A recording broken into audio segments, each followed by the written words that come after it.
Hello friends, welcome to our channel be limitless. हमारे channel be limitless में आपका स्वागत है।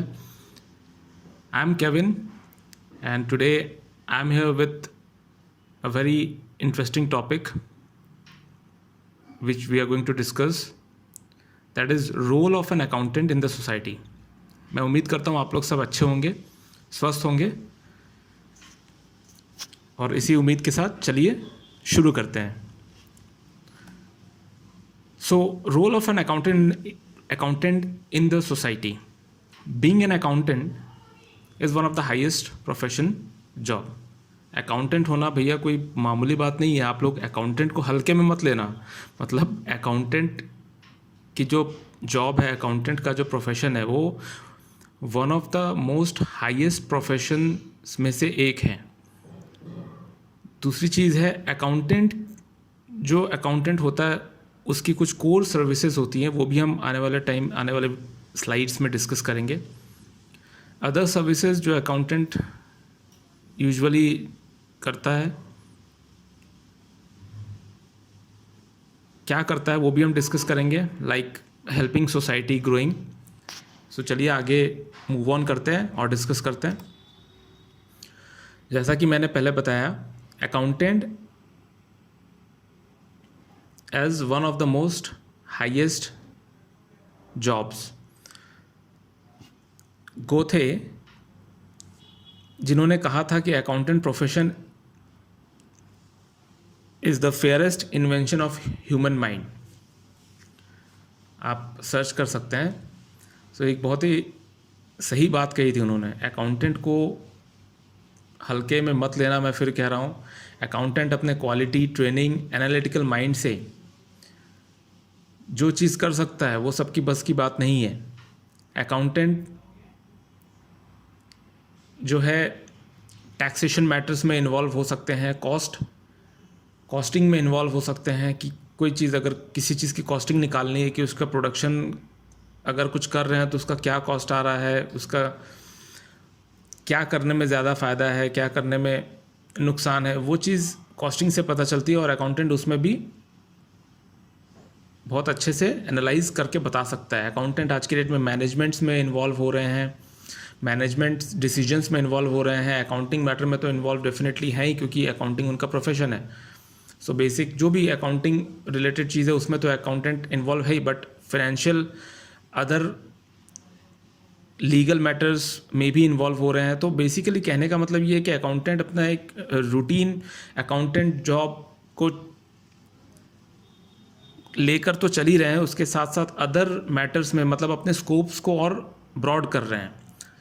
मतलब एक अकाउंटेंट टैक्सेशन में भी इन्वॉल्व हो रहे हैं, अकाउंटेंट कॉस्टिंग में भी, जैसे मैंने बताया, अलग अलग फील्ड्स में भी इन्वॉल्व हो रहे हैं।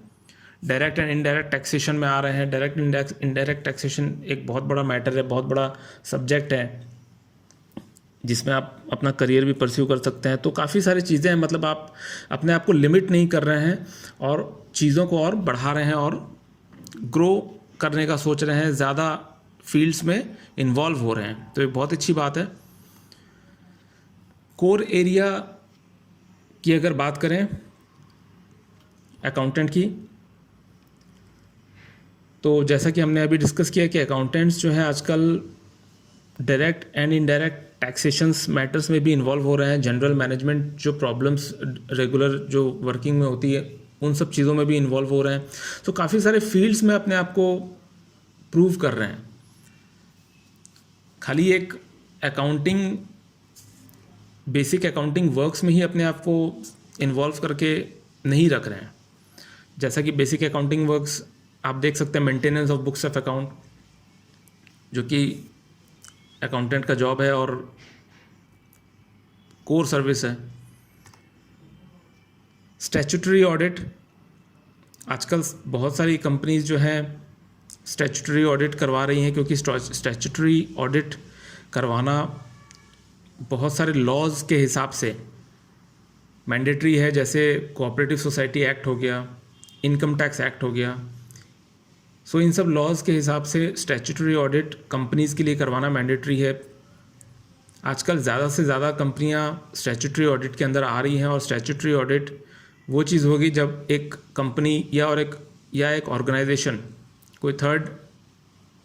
कोई ऑडिट फर्म को चूज़ करती है अपने लिए ताकि वो आपके फर्म में आकर कंप्लीट ऑडिट करे मतलब आके सारे प्रोसीड्यूर्स को चेक करे कि सब कुछ सही ढंग से आपने रिकॉर्ड किया है कि नहीं, सारे ट्रांजैक्शन सही है कि नहीं, सब कुछ ओके है कि नहीं, ताकि आप ऑडिट करने के बाद आपके बिजनेस का एक सही और बेहतर क्लियर पिक्चर निकल कर आए। सो स्टैट्यूटरी ऑडिट भी मैंडेटरी आजकल हो गया है। ज़्यादा से ज़्यादा कंपनियां, चाहे वो पार्टनरशिप फर्म हो या एक इंडिविजुअल ट्रेडर हो, आजकल ज़्यादा से ज़्यादा स्टैट्यूटरी ऑडिट करवा रहे हैं ऑर्गेनाइजेशंस या फर्म्स। सो इसमें बहुत ज़्यादा स्कोप है। इंटरनल ऑडिट वो ऑडिट हो गया जो मेरे कंपनी के अंदर, मान लीजिए कोई सीए है, वो मेरा इंटरनल ऑडिटर है, मतलब वो मेरे इंटरनली पहले रिकॉर्ड सारा चेक करेगा कि चीज़ें सारी सही हुई है कि नहीं, सारे लॉज के हिसाब से है कि नहीं, सारे प्रोसीड्यूर्स फॉलो है कि नहीं, सारे रूल्स एंड रेगुलेशंस प्रॉपर तरीके से सारे रिकॉर्ड्स मेंटेन है कि नहीं, step by step. So internal audit में भी बहुत स्कोप है। सो ये भी one of the core area of services है। ऑडिटिंग आज की डेट में एक बहुत हेल्पफुल चीज़ है कोई भी ऑर्गेनाइजेशन के लिए अच्छे से स्मूथली रन करने के लिए, क्योंकि इसमें अगर कुछ भी लॉज के हिसाब से अगर ऐसा कुछ होता है कि जो नहीं है या प्रॉपरली मेंटेन नहीं है, तो वो चीज़ प्रॉपरली मेंटेन कर दिया जाता है। इनफैक्ट ये बिज़नेस के लिए बहुत इफेक्टिव है। इंटरनल ऑडिट हो गया, स्टैट्यूटरी ऑडिट हो गया, ताकि आप कंप्लाई करते रहो जो लॉज, जो सरकार ने जो गाइडलाइंस दिए हैं, जो स्टैंडर्ड ऑपरेटिंग प्रोसीड्यूर्स जो बताए हैं, उसके हिसाब से आप अपने बिजनेस को रन कर रहे हो कि नहीं, या प्रोसेस फॉलो कर रहे हो कि नहीं। So very much helpful for running the business smoothly.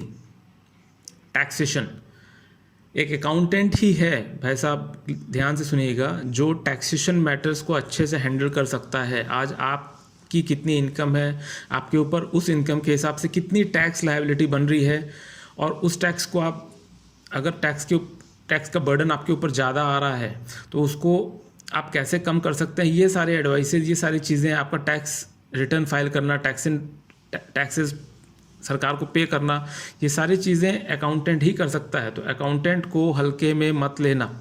मैं फिर बता रहा हूँ, अकाउंटेंट, इसलिए अकाउंटेंट को कहा जाता है कि one of the highest profession jobs में से एक है अकाउंटिंग जॉब्स, या एक अच्छा अकाउंटेंट होना। ठीक है। Management accounting and consultancy services is also one of the core area of services, जहाँ पर मैनेजमेंट, मतलब जहाँ पर मैनेजमेंट अकाउंटेंट जो है वो एक एडवाइजरी रोल पे प्ले करता है, जहाँ पर वो रिस्पॉन्सिबल होता है इंटरनल रिपोर्टिंग के लिए मैनेजमेंट को, और करंट ऑपरेशंस को कंट्रोल कैसे किया जाए, डिसीजन मेकिंग को कैसे और स्ट्रॉन्ग करना है, बेहतर करना है कुछ चुनिंदा मामलों में। ठीक है, कुछ पर्टिकुलर चीज़ के ऊपर अगर कोई प्रोजेक्ट हो रहा है, उसके ऊपर कुछ इन्फॉर्मेशन, स्पेशलाइज कुछ इन्फॉर्मेशन कलेक्ट करना है।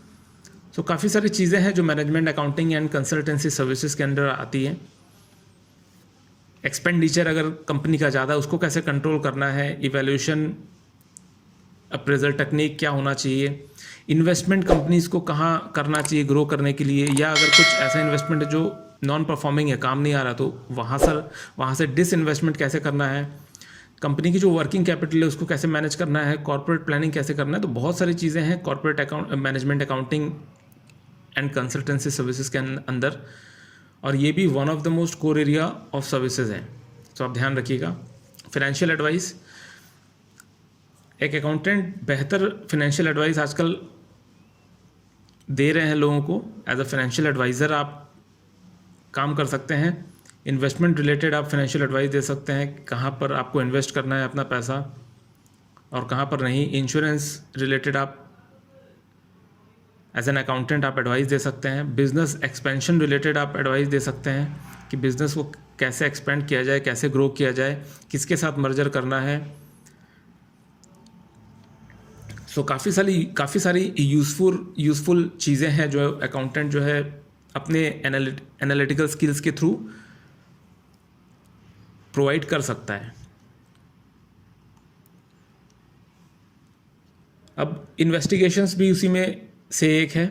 जैसे मतलब आप मान लीजिए कि कोई अगर कुछ एक पर्टिकुलर चीज़ के रिगार्डिंग कुछ रिसर्च करना है, इन्वेस्टिगेट करना है, फॉर एग्जांपल कि to ascertain why profits have fallen. आज अगर कंपनी की प्रॉफिट्स गिर रही है, प्रॉफिट मार्जिन गिर रही है, तो वो क्यों गिर रही है, उसके पीछे क्या रीज़न है, तो ये इन्वेस्टिगेशन भी एक अकाउंटेंट बहुत बेहतरीन तरीके से कर सकता है। तो investigation for an accountant is also one of the core area of services to help management to decide whether it is cheaper to manufacture an article or to buy out। इसका मतलब आज अगर कंपनी कुछ बना रही है, कुछ manufacture कर रही है, तो उसको बनाने में ज़्यादा फ़ायदा है या डायरेक्टली मार्केट से परचेज करने में ज़्यादा फ़ायदा है।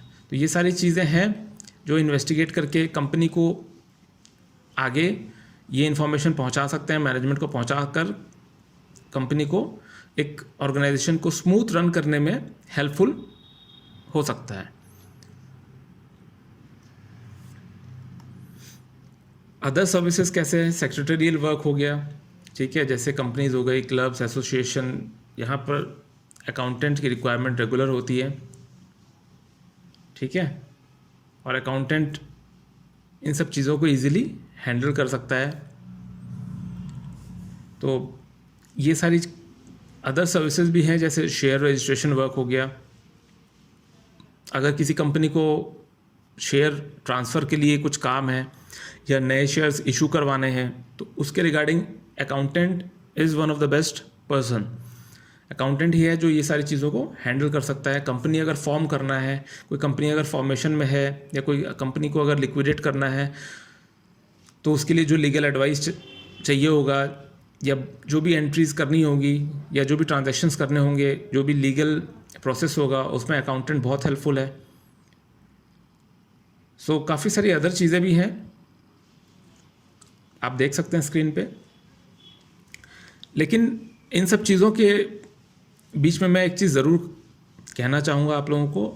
पूरे वीडियो के दौरान अगर आप लोगों को कभी भी कोई भी चीज़ समझ में ना आए, कमेंट सेक्शन में ज़रूर कमेंट करके बताइएगा क्या चीज़ समझ में नहीं आ रही है, आपको ज़रूर रिप्लाई करेंगे हम। और ज़्यादा से ज़्यादा लाइक, शेयर और सब्सक्राइब कीजिए, ताकि ज़्यादा से ज़्यादा लोगों तक ये पहुँचे और लोगों का नॉलेज इंक्रीज़ हो।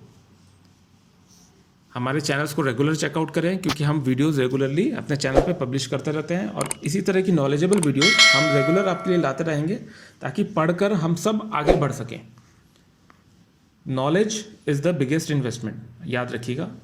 सबसे अच्छी चीज़ है नॉलेज गेन करना। कहीं पे भी बेकार समय पे समय बर्बाद ना करें, ज़्यादा से ज़्यादा नॉलेज लें। Thank you so much friends, keep watching, be limitless.